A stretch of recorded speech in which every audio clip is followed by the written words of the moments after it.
MIMS Lifestyle Innovation. I want to thank everyone for joining us today for our webinar about Ebot. We are going to cover some of the versatile connectivity, some of the features that separate one model from the next, and then specific benefits to students both in and out of the school. So Rick, without further ado, I will let you take over. Hi, I'm Rick Sellers, and I'm the Texas sales rep, and I worked in the field of visual impairment for 34 years. I was with the state rehab agency in Texas, and then since then I've worked in sales. So, as we said, what we'll cover today is the Ebot models. There's 3 different ones. Tips for using the Ebot to reduce the time spent accessing materials, making accessible materials.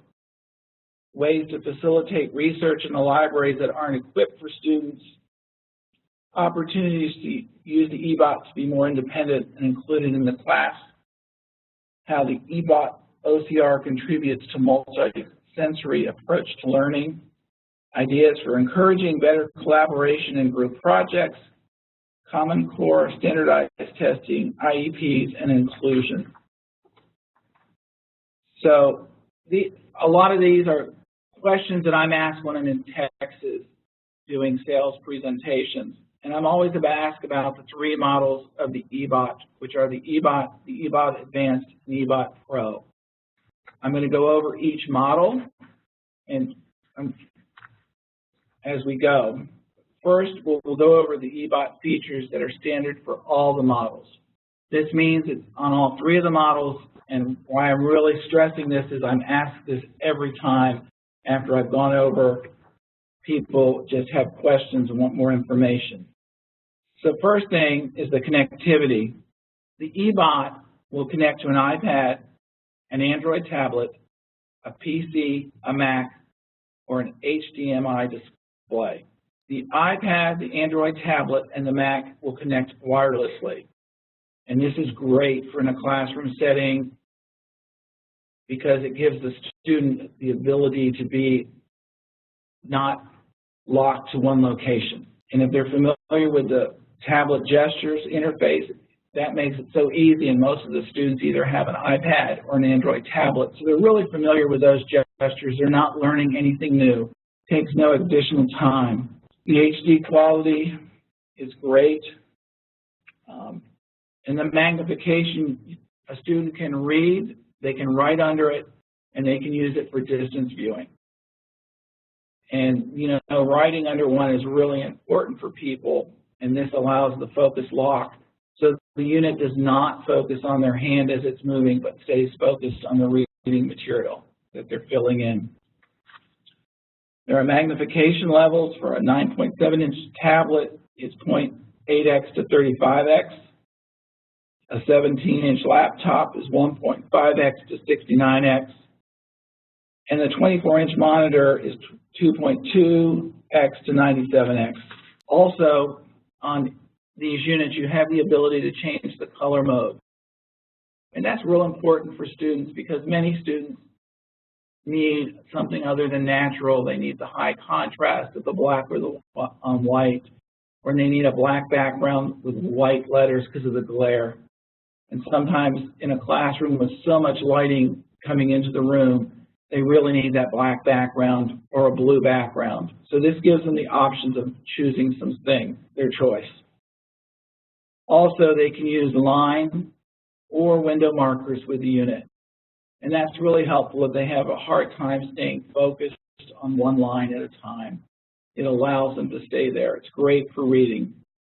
The voice guide is really helpful in the beginning because it lets students know what they're doing and makes them become familiar with the unit. It can be turned off, or they can have plug in a headphone and just listen themselves with the earbud in one ear.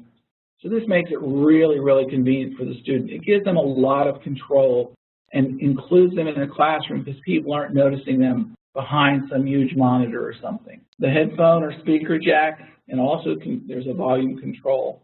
And you might ask, why would they need a speaker jack? Well, when they're using the OCR, it might be something that in a group they can just have read to everybody. The unit is battery operated, so that's great. The battery lasts about 4 hours. It's real easy. There's a carrying case that comes with the unit, and the carrying case can be used as a backpack or as a messenger bag. Also, it will let them hold the iPad or Android tablet and some laptops in it. So it makes carrying it really easy, especially if they have just going from class to class, because a lot of students don't have books to take from class to class anymore. So that makes it superb. And some schools even don't let backpacks because of security and stuff, but they usually can take this unit with special permission.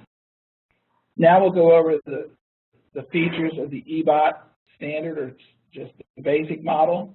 The controls are on the unit, so the student really needs to be sitting close to that unless they're using a tablet or an iPad. This unit has no OCR capability, which some people prefer because they want them to read and not use the voice. And it weighs about 5 pounds. When you go up to the next unit, which is the Ebot Advanced, it has a remote control plus the unit controls on the unit. It has screen image OCR, and screen image means if I'm at 10x, it's only going to see what's on the screen. If I take it down to the lowest level of magnification, it will allow the student to take that picture, which is about 2/3 of a 8.5 by 11 page, and then it will start reading it. And as they're reading that page, they can increase the magnification and they can change the color mode. So this makes it superb for getting more done. And that weighs about 5 pounds also. Now the Ebot Pro has so much more because the camera is motorized. So that means the student can operate it with a remote control that has a joystick on it, or through the iPad or the Android tablet by gestures on it. It has full page OCR because there are 2 cameras on this unit. So this allows a picture to be taken of a full page, and then it can be read to the student, and it can increase or decrease the magnification and the colors. And you might ask, why does someone need to have OCR with this as they're using magnification? Many students have been able to get through elementary, maybe middle school, and the reading is not a lot, not a tremendous amount of reading. In high school, the students tell me their reading increases and they do experience eye fatigue.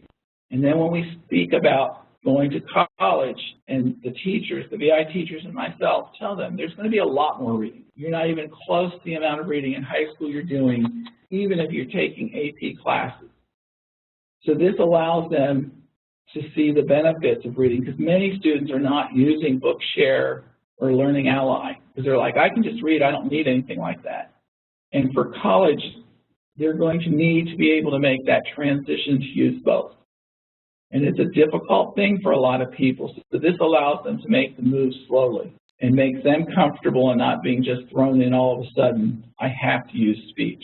With this unit also, you can do, besides the full page, you can make it do just the viewing page, a view of what it actually sees, screen image. On the Ebot Pro, it will also de-skew the OCR so it will position it correctly if they get it under there wrong. The thing that we find in text is that people really, really enjoy with the Pro is that they can save the OCR text and images to an SD card.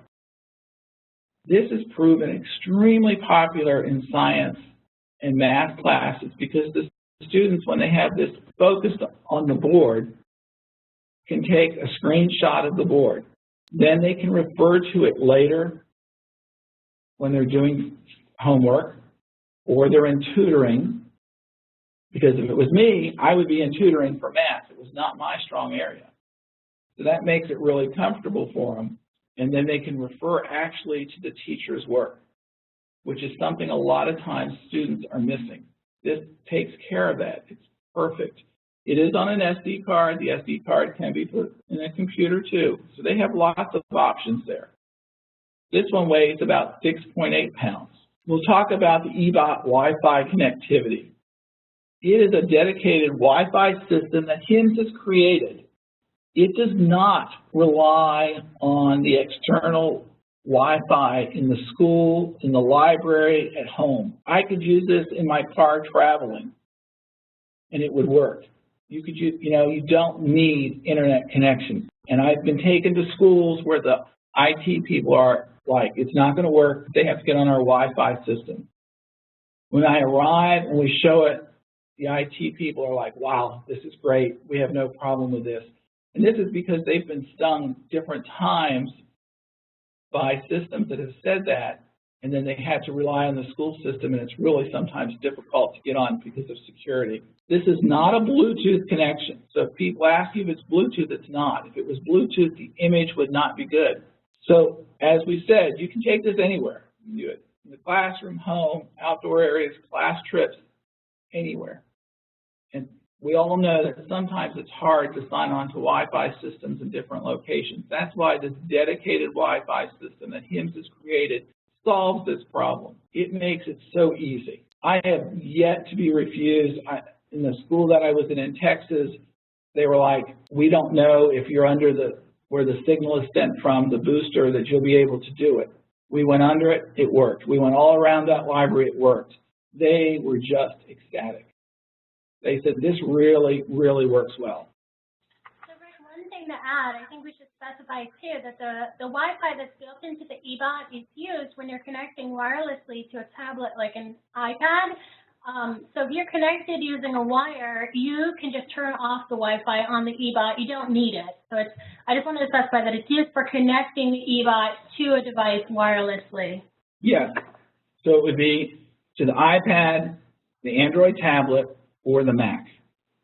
If you're not using it, you can turn it off, and it solves the problem. But it works smoothly.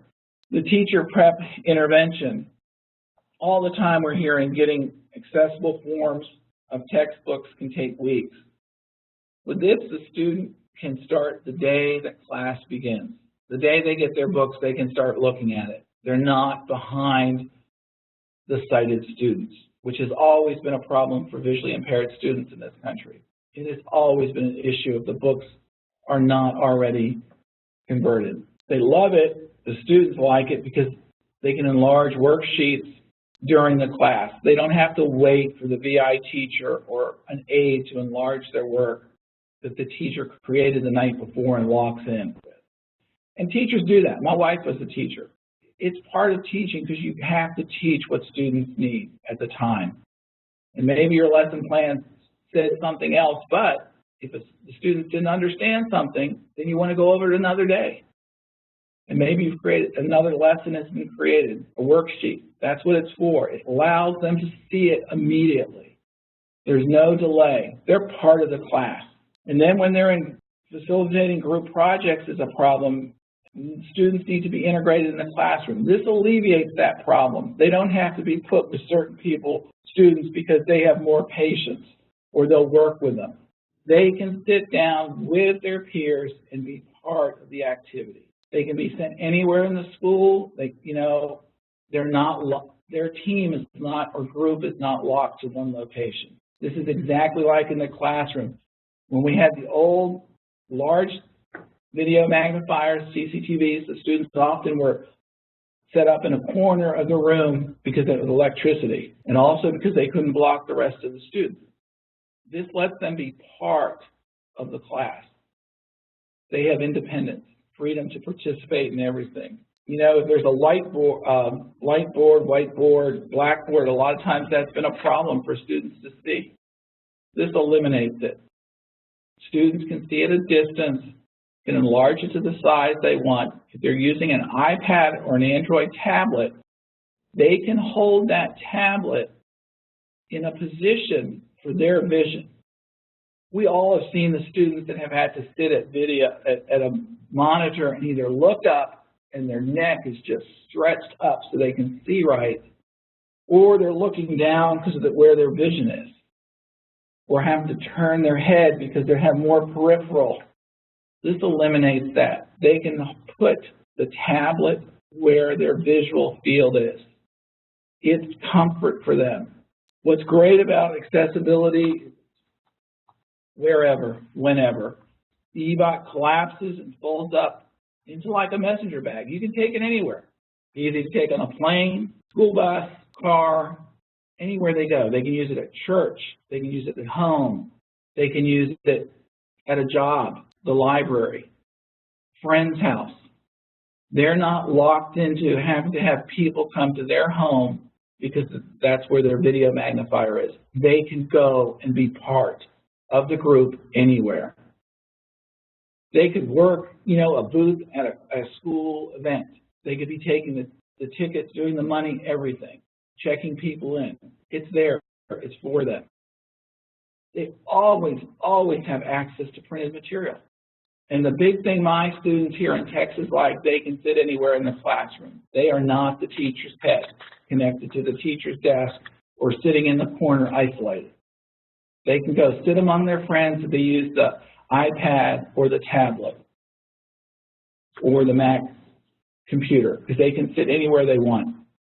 The freedom to be wherever they want with their friends, which is going to encourage social skills, because they're not isolated. Because there's lots of students that don't want to sit in that front row, and there's others that just love it.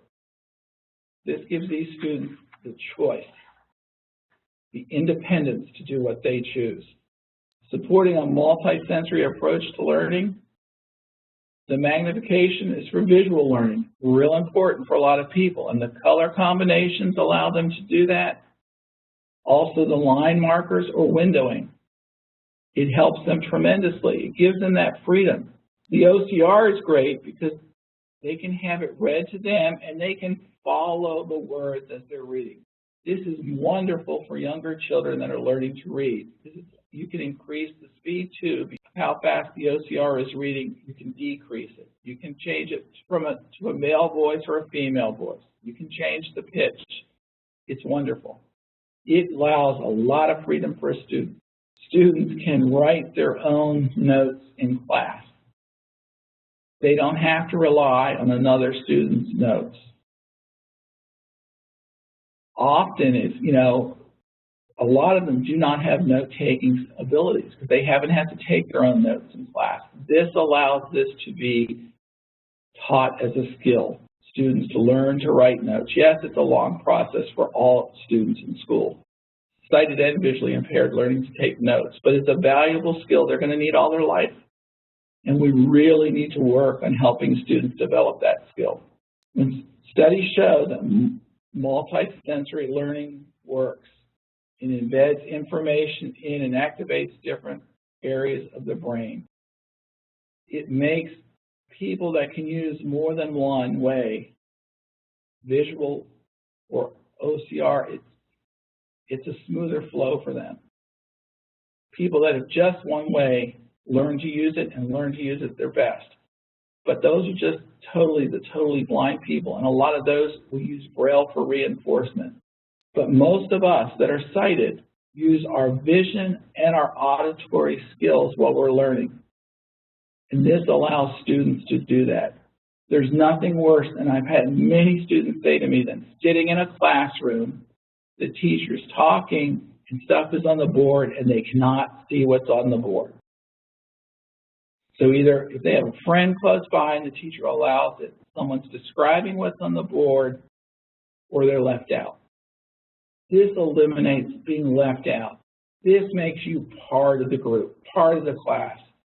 You don't look or feel strange to your peers. Encouraging better collaboration in groups. I mean, how many times have visually impaired students been set to the side or set in a group and they don't do anything because they can't read what was being handed out, or they couldn't read the writing that someone had done? This allows them to actually participate in group work. They can do the reading, they can do the writing, they can fill out forms. It's wonderful. The student no longer has the reason to say, I can't do it because I can't see it. They have to participate. They can view their peers' work, which often is helpful. Sometimes it lets them see what they were doing wrong. You know, teachers, parents can sit and say something and it doesn't make sense, And sometimes when a student sees their peer's work, they'll say, oh, that's what they wanted. Or, oh, I understand it now. This allows it. They can see it. They can use the OCR to read it if it's typed material. I mean, it makes it so beneficial to the student. And teachers no longer have to hesitate for accommodation reasons. You know, because if this is in the classroom, the student can see the board, they can see handouts, they have access to the books. It makes it easier. They're not the fear of, oh, we didn't accommodate the student during this class. Oh, are we going to be sued? This makes it much smoother. The portability makes it easy to move across the room. I cannot tell you the students that I've just seen light up when they have the ability to move around in the classroom. When groups are assigned, you know, they get to move over to the group. The group doesn't have to move to them.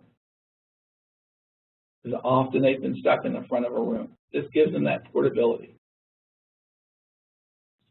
It can be used, you know, in the library. It can be used in study halls. It can be used in any activity the student's involved in again.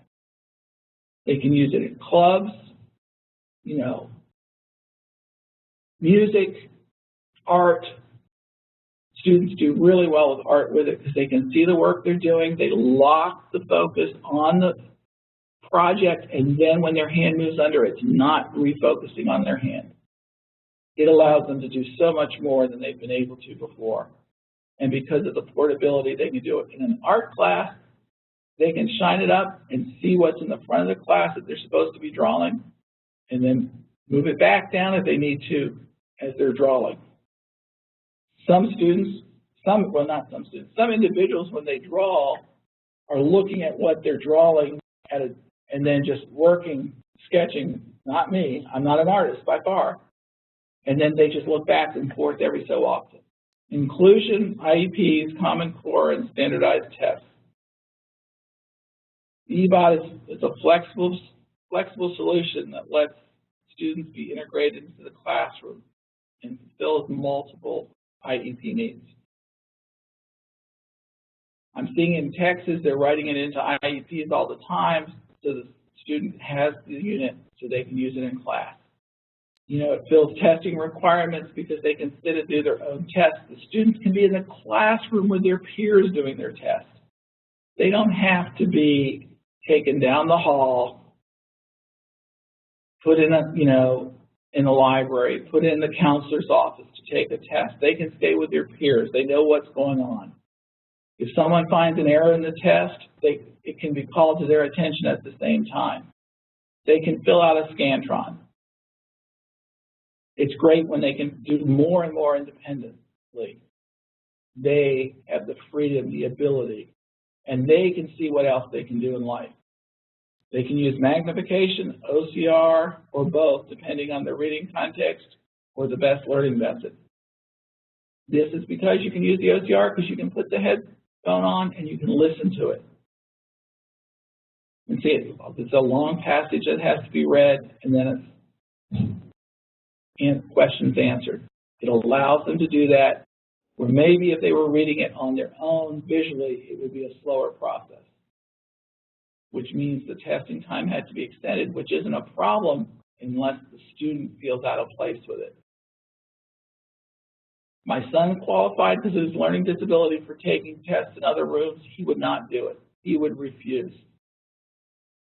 Many students don't want to leave their peers when they're taking the test because they know everyone's looking at them. Why do they get to leave? Why are they being made leave? They just want to be part of the group. They want to fit in. The Ebot makes it so they can take the test in multiple formats. They can do essays. They can do multiple choice. They can do the Scantron. They can do fill in the blank. I mean, Students, when they can actually see to fill in the blanks themselves as they go, are so excited. Who wants to have to tell someone else how to fill it in? Also, this makes it so the school doesn't think, well, were they coached? Did they get hints? And that's one of the things that's often said. You know, so they give the answer, does the person filling it in hesitate a minute, and the student goes, is that right or wrong? This eliminates that, the students doing everything themselves, independent. The next one is our Ebot full specifications. You can call about any of them at any time.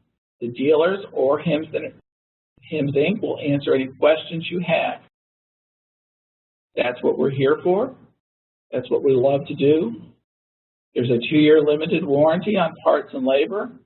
I can tell you, if you're thinking, well, the motorized one breaks, we have not had any of the motorized cameras come back for repairs.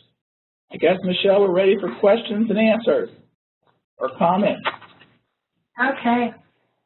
So if anyone wants to ask a question out loud, you can unmute your microphone and ask a question aloud, or if you type a question into the chat window, I will read it aloud for you, and then Rick or myself will take a stab at answering it. What's the 3 price points that we're talking about for these individual models? Okay. The Ebot, which I would call the standard, the first one, is $2,695.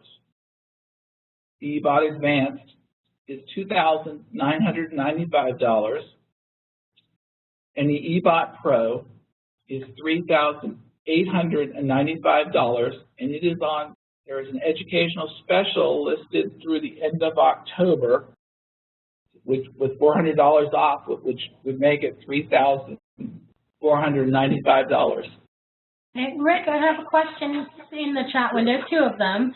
The first question, how do you convert an image on the smartboard to the iPad that you can write on or edit? I do not believe that you can write on it or edit. You have to go to a different screen.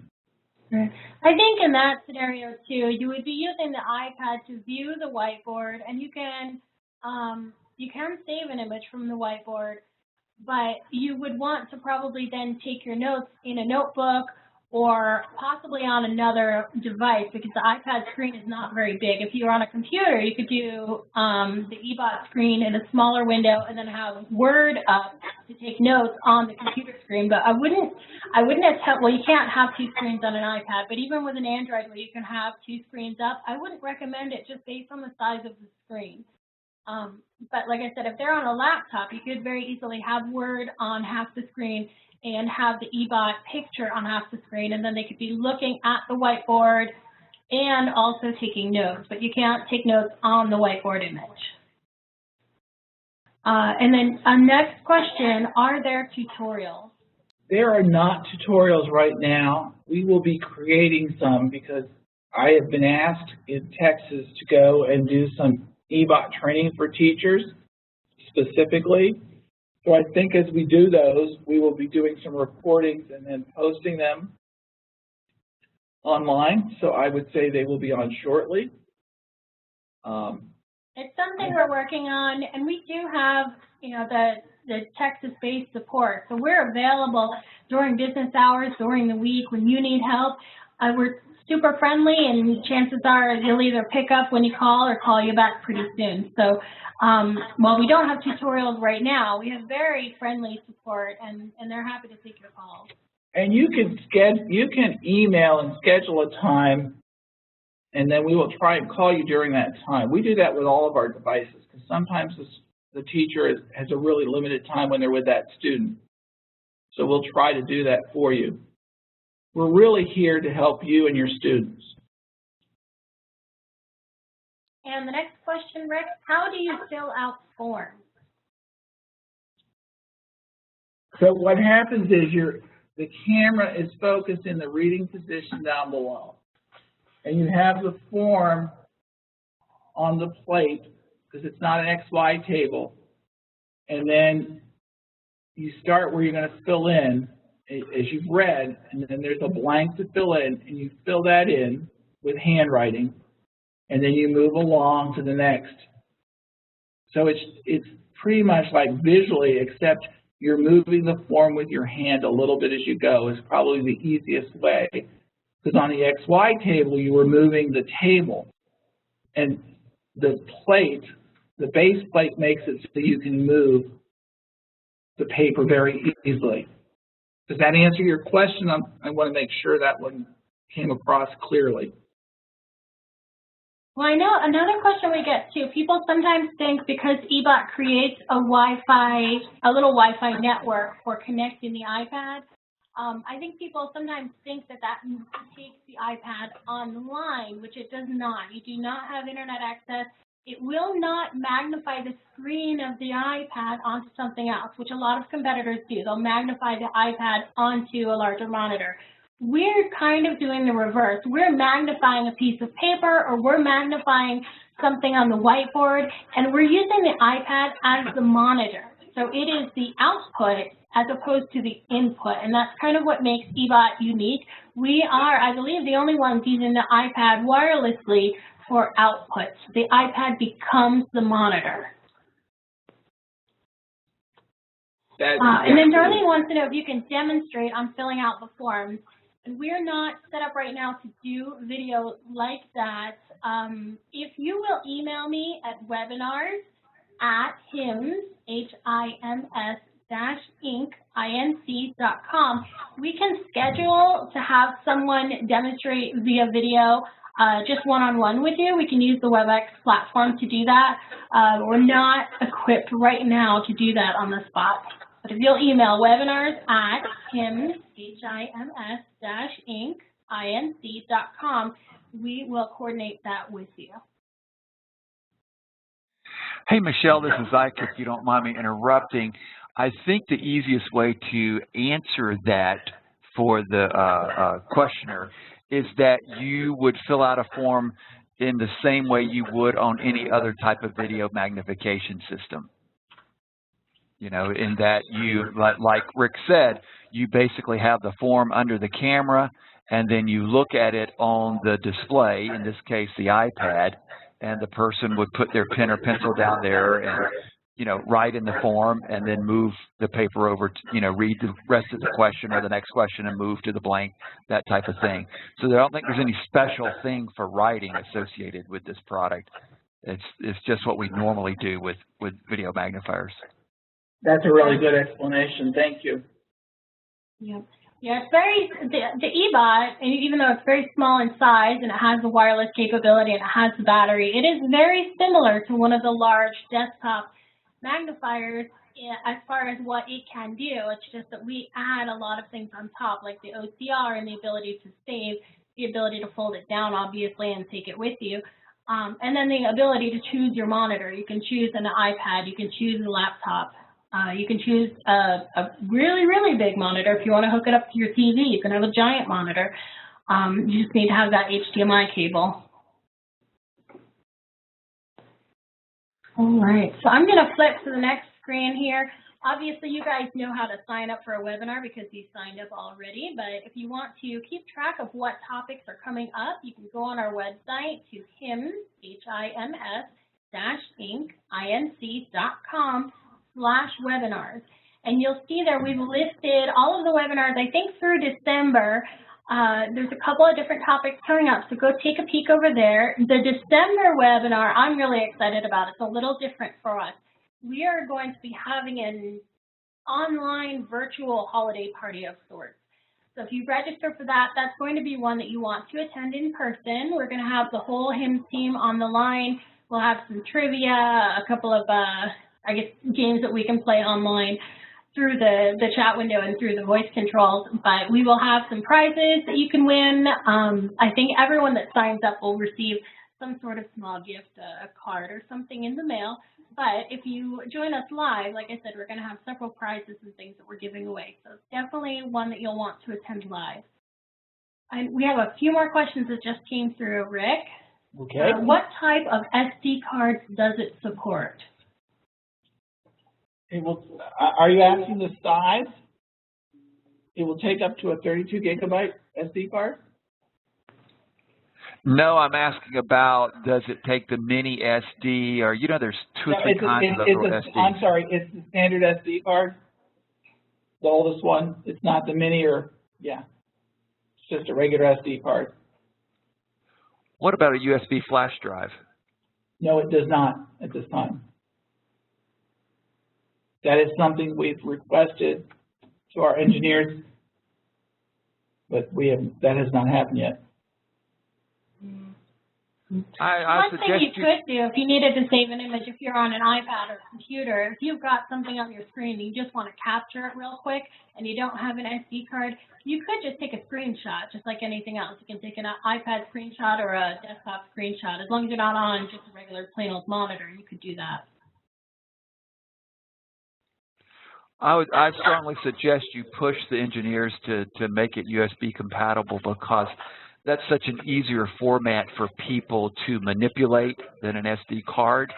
And we already have students out there, you know, storing and saving and transporting documents by, you know, USB flash thumb drive things. So yes, that would be real helpful.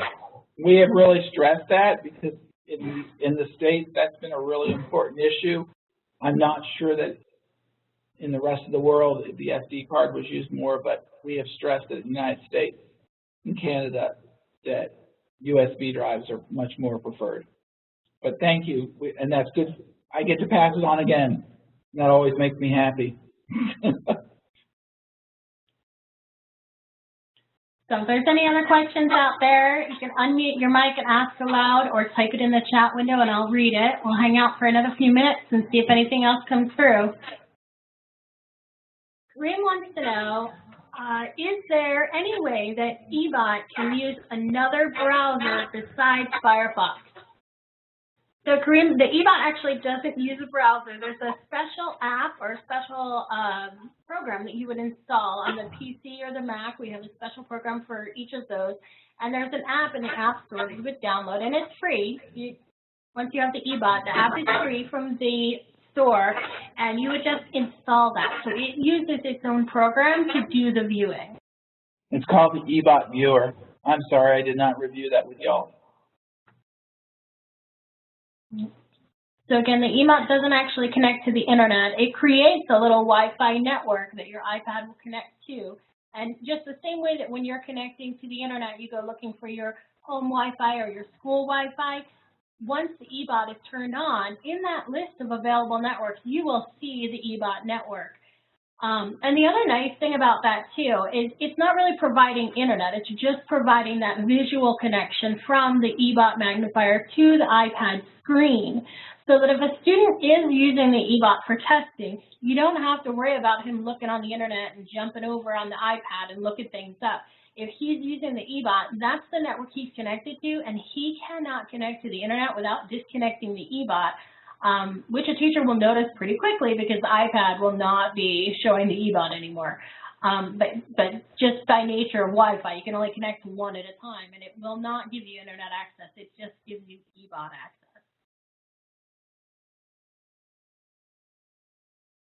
It's really simple to connect. Kareem just joined us, so he doesn't know what he missed. But Kareem, we are going to have a recording for this. And we'll also post the PowerPoint slides so you can read through them on your own. When the recording is ready, you'll get an email from us with a link, and you can just click it and watch the recording and catch up.